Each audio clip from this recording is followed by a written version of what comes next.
Okay, here we go. I'm going to take a look at another HF go bag that I've put together.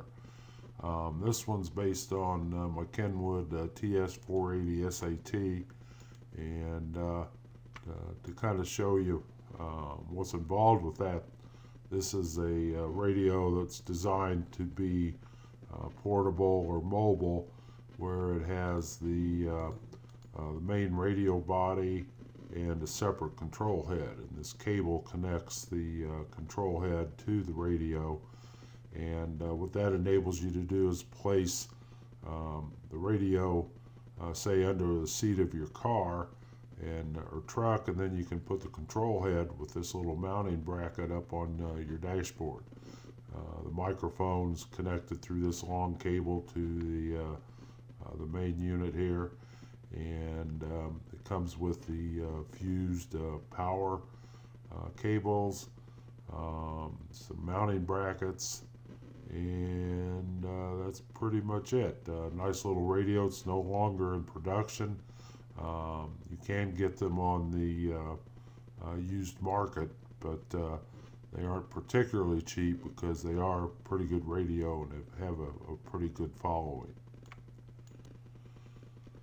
So just as a review, the first go box I did, if you recall, was to put my Kenwood TS-590SG into a 19-inch rack mount. This was done primarily for Judy's POTA activations, and this is just a quick look at the radio, headphone amplifier I installed for her headphones. And this is the front here, and then the back is where the battery's connected and the antenna connections are there. And one of the driving considerations for this was the minimization of external connections. I wanted to try to make all the internal connections of the system that I could, because one of the things we ran into was every time we pulled this thing out of a bag, did all the interconnections, that was always potential for problems. And then the main support equipment that we have, we've got the 3 Biennial 15 amp hour batteries, and then the 3 antennas that we use. The one thing they all have in common is that they are self-supported structurally. We've got the Alpha Hex antenna, Judy's favorite.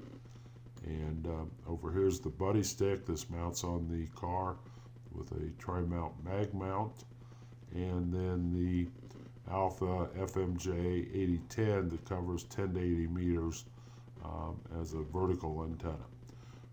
So those are the 3 antennas and the battery arrangement that I'll be using in consideration for this new HF Go station.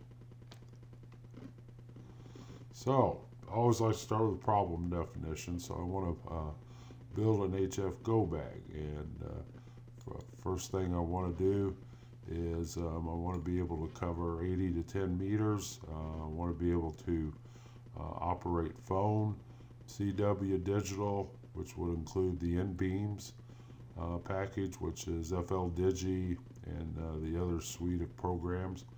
Ham Radio Deluxe, WSJTX. Not that I consider this an emergency communication mode, but I think it's handy to be able to quickly check propagation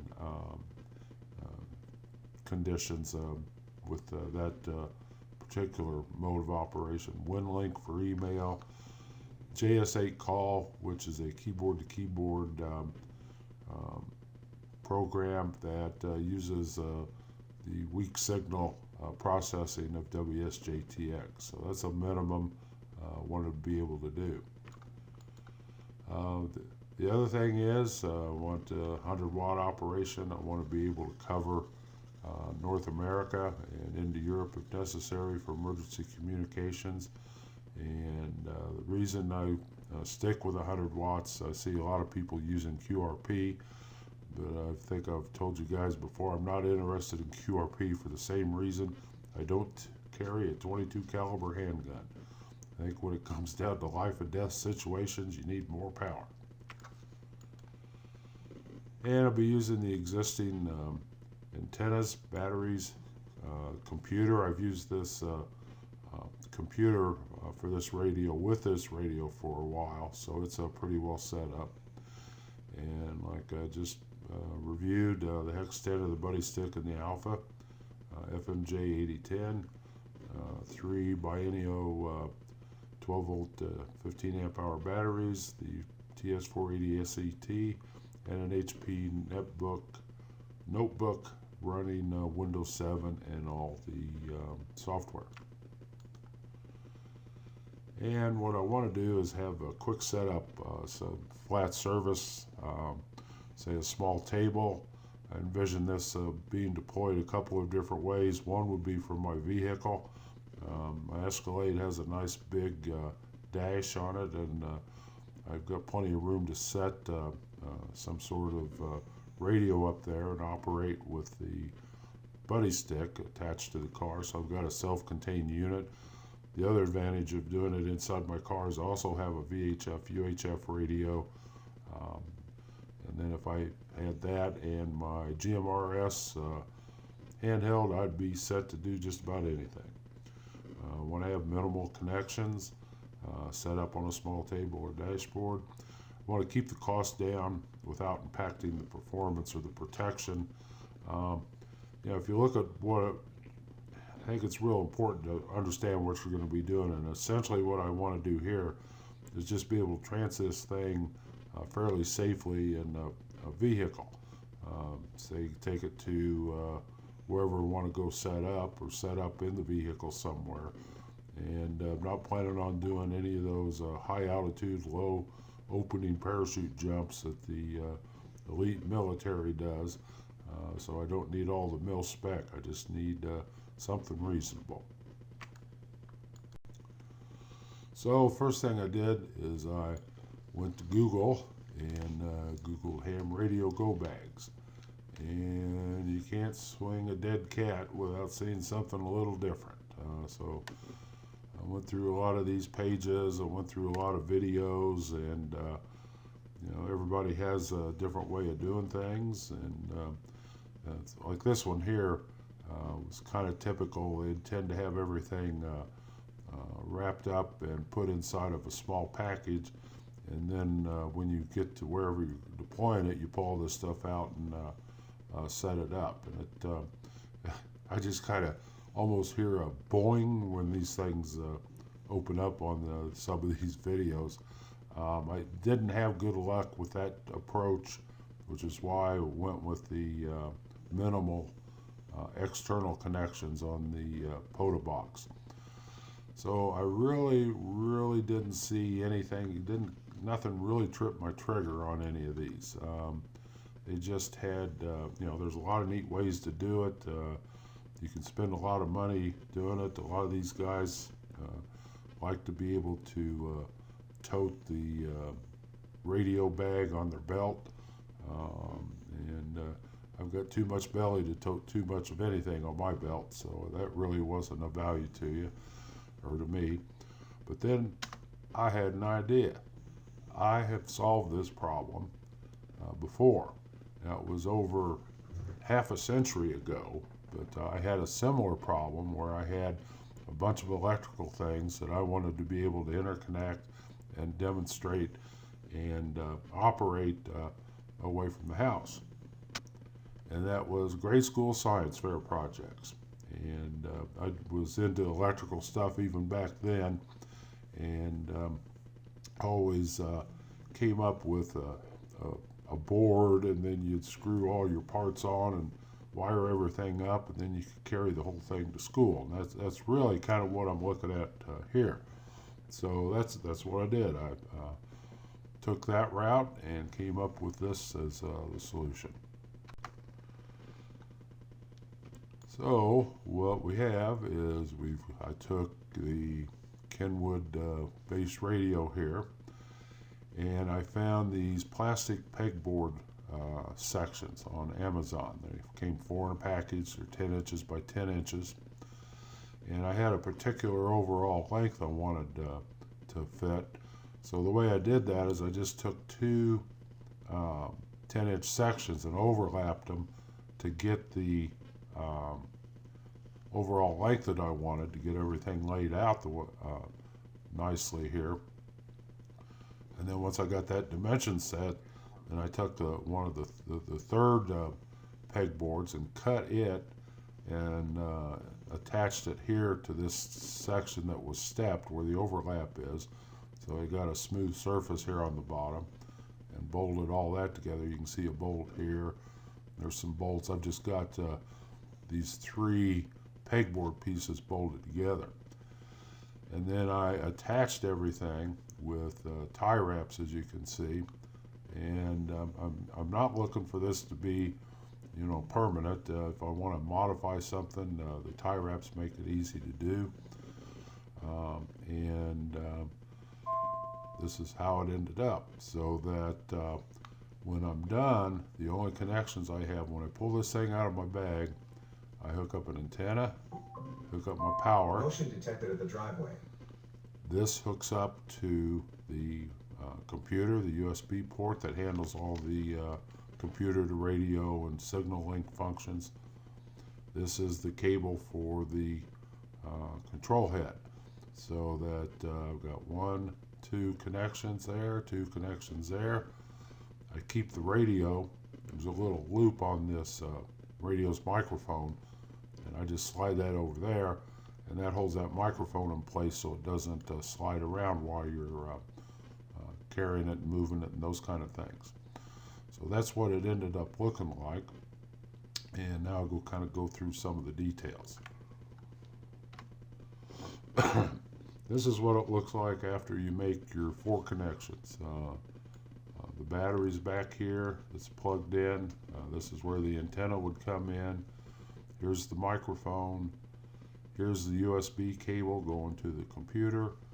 Here's the control head cable going back to the radio. Motion detected. And the signal link is sitting right here. Now this is used for the sound card function to interface the radio audio to the computer. And some of the newer computers have built-in sound cards, so you wouldn't need this, but this particular radio isn't of that type, so I needed the signal link for that interface.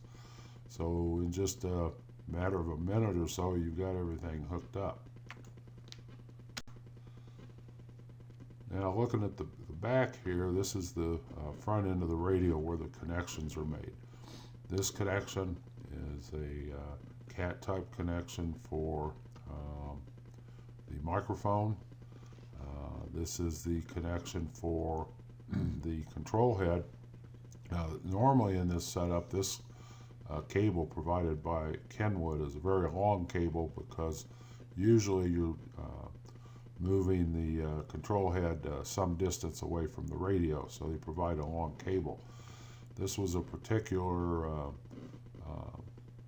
phone type cable, and I just bought a 3-foot one, so I wouldn't have all that extra cable hanging here on the board. Now these cables came with the well, this one came with the radio, or this might have come with the signal link. This is the audio connector to the signal link from the radio. And then this connector is the RS-232 connector from the radio to the computer, and this particular cable is fairly long, and it converts the RS-232 to USB. And that's where the cat control, or the control of the radio from the computer. So this is the audio cable, and this is the control cable. And there needs to be 2 USB cables going to the computer. And in my effort to minimize the number of connections, I happen to have a 4-slot USB hub, so I took one of the USB connectors to the hub, and another from the signal link. The USB connector goes to here, so this is the serial, and then this is from the signal link. And then that way all I have to do is take one USB cable off the board, and that goes to the computer. You can see right here, I use this point to do a stress relief on the cables Motion leaving, detected at the driveway. so that if these do get jerked out here, you're not jerking anything in the internal wiring. But all this wiring remains as is. You don't disconnect anything when you're tearing down. This is another shot from the side. You can see the back of the signal link here, the USB cable going to the hub, and then this was the cable coming from the radio. You can see the battery connections here. The connections are through the provided power cable from the radio. That also includes the fuses, so you're safe there. And then just using the PowerWorks power pole connectors to connect to the battery is the standard way I've been doing this. So you can see everything sitting out there, and you can get a little better view here of the board itself, where I've got a full length 10-inch board here and one here, and then overlapped it to get my correct overall length, and then used cut one of the pegboards to put this spacer in here. Just bolted it to this top one, so you get a nice smooth fit there. So that looks fairly straightforward. And here's just a close-up shot of the battery connection. This particular radio has two antenna inputs, antenna 1 and 2, and this is where they're made with the PL259 connectors coming in from your antenna. You can see your fan still open like it should be. Being a 100-watt radio, if you're running it pretty hard, this fan will run periodically. And then for packaging, wanted to keep that simple and cheap. What I ended up finding was a 24 by 12 by 12 duffel bag on Amazon. It was about 20 bucks. The